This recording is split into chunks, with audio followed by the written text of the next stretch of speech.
सुबह की पहली करन जब अंधेरी रात को खत्म के एक नई उम्मीद लेकर आती है, तो दिल को कुछ लम्हों के लिए सुकून मिलता है, मगर वो फिर वही अधूरी यादें वापस आ जाती हैं। यादें वापस आ जाती हैं।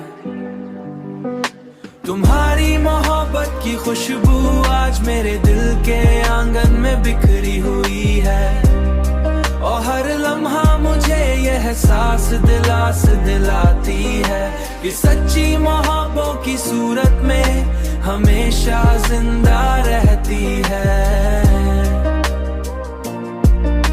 हमेशा जिंदा रहती है। मैं उन्हीं यादों के सहारे अपनी जिंदगी के दिन गुजारता हूँ, और हर रात तुम्हारी याद के साथ आंखें बंद कर लेता हूँ।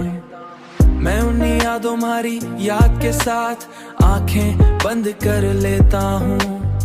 मैं उन्हीं यादों के सहारे अपनी जिंदगी के दिन गुजारता हूँ। मैं उन्हीं यादों के सहारे अपनी जिंदगी के दिन गुजारता हूँ। तुम्हारी मोहब्बत की खुशबू आज मेरे दिल के आंगन में बिखरी हुई है, और हर लम्हा मुझे यह एहसास दिलाती है कि सच्ची मोहब्बत की सूरत में हमेशा जिंदा रहती है। सच्ची मोहब्बत कभी खत्म नहीं हो, शायद यही मोहब्बत की असल हकीकत है कि इंसान किसी को खोकर भी उसे कभी मुकम्मल तौर पर खो नहीं पाता।